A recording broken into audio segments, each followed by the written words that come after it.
Thank you, Chris. It's such a pleasure to be able to chat with you. And we are a big fan of Now is the Time. This film is absolutely gorgeous and such a beautiful time capsule. Um, and I'd love to just get right into how the story came to you. I know that this is your community, the Haida community in British Columbia, but this is footage that's quite specific and focuses on a really important place and time. So I'm curious as to one, how you came to the story, and two, how you came to the footage. Sure. Yeah. Yeah. So this is off a story from my community, Masset, and I'm Haida Gwaii. And it came to me when I was approaching the National Film Board of Canada about doing a Haida story in animation. And I just finished one about a year previous.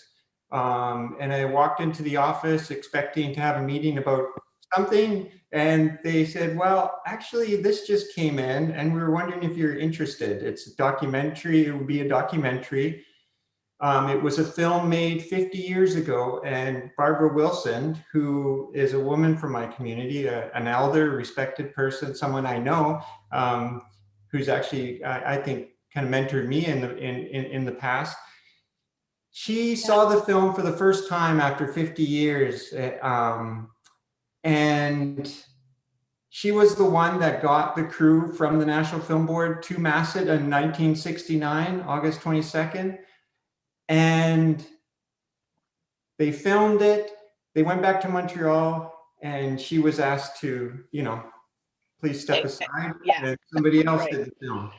Right. So she was. And so that was 1970s. This was the time, right? By Eugene Boyko. And so Now is the Time is sort of like responding to that title.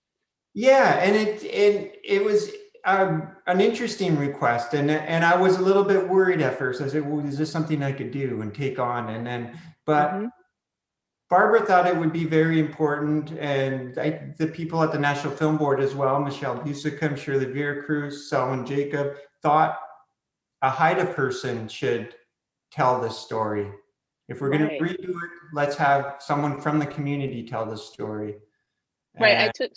I took a look at Eugene's film in preparation to chat with you, and the footage is beautiful, and it's great that you have it, but it certainly is looking more from an outsider lens, whereas your film certainly more centers the community's voices. Yeah, and I mean, there were, how do I put this? I mean, the footage is gorgeous. Like the cinematographers, the stuff they captured was beautiful, and it just, I guess it needed that inside voice to go, okay, this is important, and to just capture the nuance of the situation and understand how important this was, and the fact that me coming in, I guess, with these fresh eyes, but growing up there and not knowing about this story, like this, the more I learned about it, I was like, everything seemed to point back to, wait, our art wasn't happening and our culture wasn't happening, 10 years, 11 years before I was born. So it all pointed to this being the starting point after a century of it kind of being flatlined and it not happening. And so can you give us some more context around that? Like what happened, why it flatlined, and why was it so significant that this totem pole was going up at this point in history? Well, a big part of it was the smallpox epidemic that happened in 1862, and it wiped out 95% of our population. Because we had villages all over Haida Gwaii, and each of those villages really had its own government, and that was all kind of upheld by the potlatch system, which are feasts that are given and things are given away, and decisions are made, and it's a little bit like the government system, if you will. It's different, but it's like that. Right. So we were reeling, and we had lost a lot of, because it's an oral tradition and things are passed on through teaching. A lot of that was lost there, but then when all the communities converged into two communities, Skidegate and Macedon, Haida Gwaii. And then the missionaries came in and they saw these totem poles and they were like, they thought we were worshiping them. And they're like, you guys got to get rid of those. Okay. If you don't get rid of those, you don't cut them down and burn them, you know, you're going to go to hell. And so there was like wholesale destruction of a lot of cultural symbols and relics, and not just the totem poles, right? Was there? we were the people of the communities then were encouraged to get rid of everything they had that was culturally specific to Haida. They wanted us to what's the word? They wanted us to assimilate. They wanted us to become like the newcomers. And there was the residential schools as well. It was just punch after punch, as Robert told me. And everyone was in survival mode. And none of this was happening. It was more than a century since a pole had been raised. And, you know, Robert came along and he saw this wasn't happening. He said that he saw the elders seemed a bit complacent. He thought they were sad, and he wanted to do something for the community, for them to celebrate one more time. And I like to think like he saw nothing was happening, so he did something about it. And he carved this pole, like he did what he was good at, carve and in our traditional style. And I don't know if anyone could have thought that just by carving this one full-size totem pole that it would be the spark to start everything up again, because it triggered the potlatch, and the potlatch triggers the dancing and the regalia, the stories, like our language. It just triggered everything about our culture again. And so that was really the moment where it was like starting the heartbeat of the culture over again through this the pull. I have to say I loved the portion of the interview with Robert where he reveals there was a crane present in the community at that time, and the elders, you know, refused that assistance and were keen to maintain the ceremony of raising the pole by hand. And that sequence is so riveting, because you don't think it's possible. I mean, you know, looking at it laying down, you can still get a sense of its, you know, stature, and to see, you know, what looks like a defying of physics, but you know, up it goes. It's just such beautiful footage of that moment. Yeah, well, and that's where, you know, the elders, because nobody present, nobody alive that day had ever witnessed this, had ever Wow. into potlatch. Like, so all the elders had to gather and they had these meetings and they all collectively remembered the bits and pieces. Well, my grandfather, my grandmother told me this, and you know, and they pieced it together. Even how do you move the totem pole from where you carved it to the place you want? That Have was to erect it, right? too. And yeah, there's just so many these moving pieces that came together to make that day happen. And he told, like, if they didn't do it in the traditional way, like, I don't know, would there would have been so much more loss, because it wouldn't have taught the new generation any of this. How if to they had the crane come in and lift it up, maybe that's, I don't know. There was so much teaching going on. Indeed. And it's no wonder, as you say, that it sparked so much more a resurrection of the different aspects of your culture. I want to come back to the film and your creative interpretation.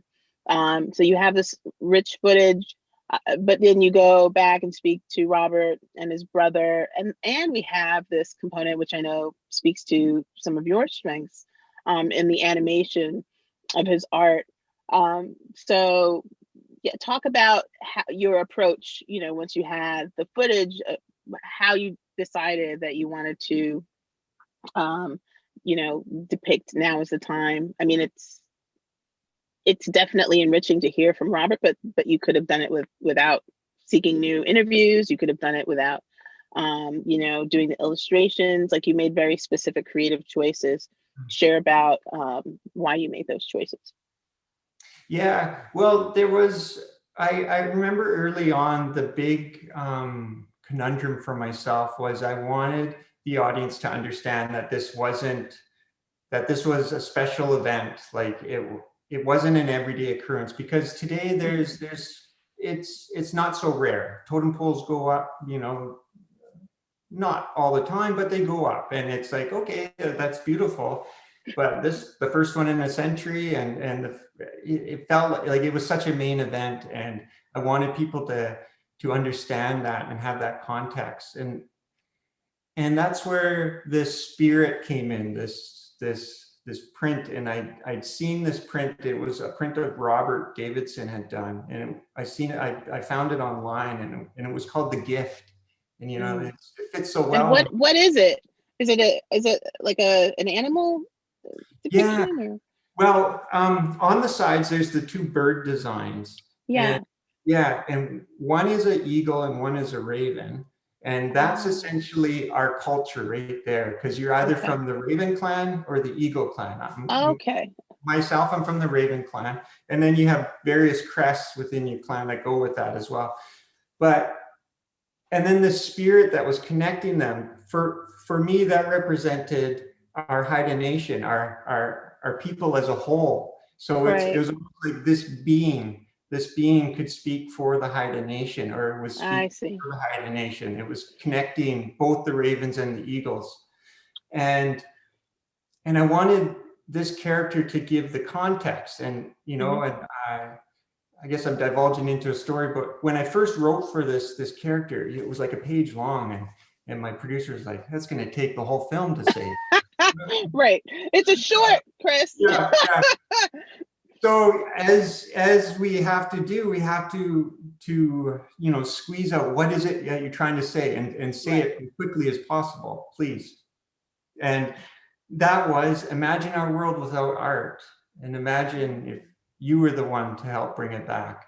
And, you know, that really, they were living in a world without art. And Robert and the community, like Robert came along and helped bring that back to all of us, the gift, you know. So that was a thing. And I wanted to show the magic of our art too, because it feels like it has such power. And so when I wanted to do new footage with Robert and him in his studio, I wanted it as if his previous art that he created were kind of almost gathering around him to see, what are you doing now? What are you doing? What are you bringing to life now? So yeah, it's cover art. And so those were the things, but also, yeah, just trying to bridge that magic and whatnot with the footage, because the footage had so much power too, and trying to place people like they were witnesses that day when the pole came up, which was why the audio was so important too, to hear their problem solving and stuff. Like, oh, why don't we just put an O-ring in it? Like things like that, little tiny details like that.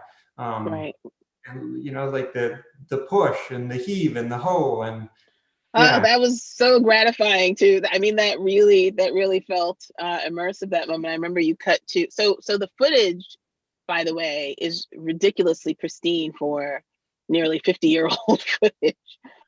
So I want to ask you about that, because I noticed in particular, when the pole, you know, starts to rise, you cut to footage that is noticeably more grainy, to give you that last shot as it goes vertical.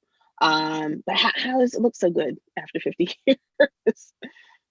What was that, sorry? How does the footage look so good after all this time? It's almost 50 years old, right? With 69. Yeah, for sure. Well, most of it was 35 millimeter film that shot on. The National Film Board crew filmed on 35 millimeter, and then they rescanned it into 4K, and then we came back, just the crispness of it all was amazing. And even in some cases, like when we were looking at some of the older footage of the totem poles and stuff, when youre was telling a story about what happened to the totem poles.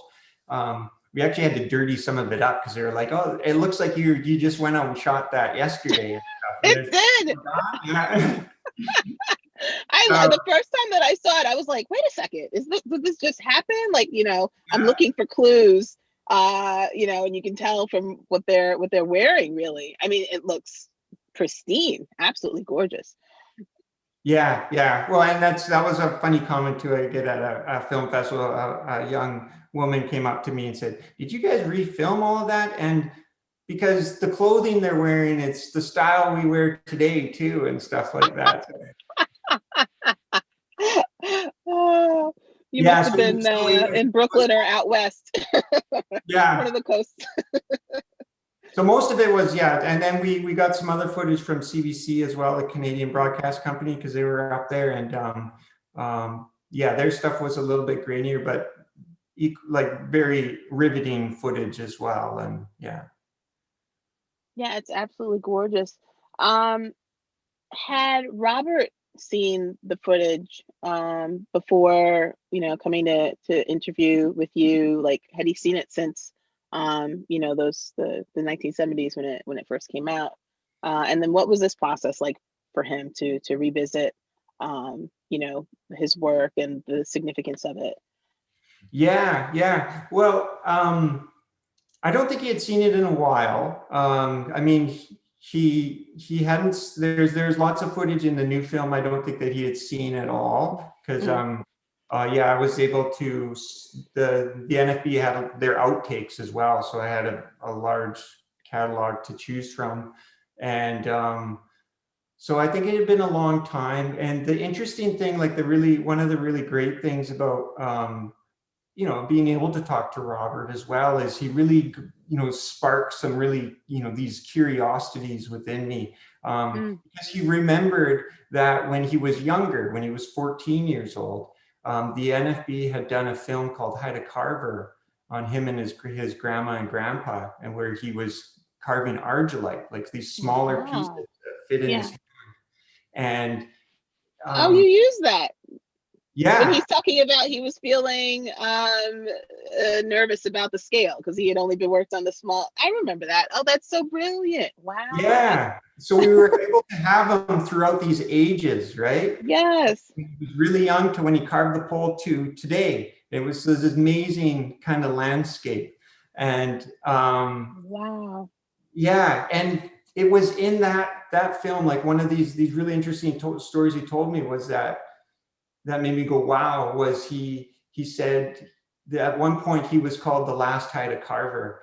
And, when I heard that was one of those moments where I'm like, wait, so there might not have been any other Haida carvers, because carving is such a big part of our culture and stuff. And our carvings are around the world, like in museums, great museums and stuff like that. Like the Haida people are known for their carving and this interesting, different type of style of art. And I'm like, so that someone could be called the last Haida carver was like the last unicorn or something like that. Like it felt so out there. And that's where I started going, okay, so our art was on that tipping point where it could go up or it could go down. And, so the fact that we find that footage, and that footage again, shot on 35mm film. So it looked gorgeous. And yeah. And those nuances of the fire and stuff like that. And some of the newer footage with the chopped up wood, the symbolism of that, that's what happened to the totem poles and stuff. And and it was like I didn't really plan for the firewood. It just when I first visited Robert, it was in the summertime in his carving shed, and it was all open. He had a fireplace there, and then when we came back kind of in the winter, he had all this firewood up, and I was like, oh, I wasn't picturing that, but it works so perfectly with the footage of or the story of the totem pole being gone. So it's nice how those beautiful gifts just kind of happen. Yes. Yeah. Well, you seem to have a lot of beautiful gifts with making this film. It's such a rich resource of archival, and in preparation to speak with you today, I was doing some more research just around the context of it, and I realized what a preserve it is, what a gem of a preserve it is. And I understand that the NFB commissioned this in an effort to focus on voices from First Nations communities. So I'm curious, because you mentioned that there was more footage. Is this a story, or are there stories from the Haida cultural community, broader Haida cultural community, that you'd want to tell further? Because this is so rich. Yeah, well, it feels like it's been it's become a bit of my mission as an artist Mm, and it really makes me feel more, I don't know, textured or grounded as a person, searching out our stories um, and trying to learn them, because there was, of course, okay, so as I was talking about, there's this time where it looked like we were going to, as a race, as a people on this, as a significant, the individual culture, it looked like we were going to be gone. And so people were going up to Haida Gwaii and, taking photos and recording as much as they could. And right. so there are some old books, 100-year-old books of different people who knew our stories that were and they were recorded so I could read them. But the thing is, they're almost like they're in a bit of a code, because they're said, I think, in shorthand of a knowledge that people knew about then. But today I'm like, I don't know what you're talking about. But the story is good. Like, it's really interesting, but Okay. I have to research and read other stories and go, oh, that's what they meant in that To story. piece it together. Got Yeah, it. piece it together. So I'm learning our stories, are really interesting stories. And like this one I'm working on now is about this fellow who ends up holding up Haida Gwaii. He got this big pole that he has to hold up on his chest. And when he shifts, that's when there's an earthquake that happens. And then Good for Nothing Martin, who's this supernatural being, screws up the pole and slaps the clouds, and that's when thunder happens. So that's that rumbling sound you hear after, like, when an earthquake's happening and stuff like that. Right. So the story of how he got there and to come to hold up Haida Gwaii and keep it from sinking and causes the earthquakes and stuff. There's beautiful stories like that that I'm focusing on and trying to tell. So yeah. That's absolutely brilliant. I can't wait to see them. And we were so grateful to be able to share this brilliant short with our public television audiences. And we are so grateful to be able to chat with you today. So thank you so much for joining me. Thank you so Uh, much for the time. Yeah. and I look forward to when we can actually do this in person and not sitting in car and home office. Um, Me too. but thank you again for sharing your beautiful work. And thank you so much.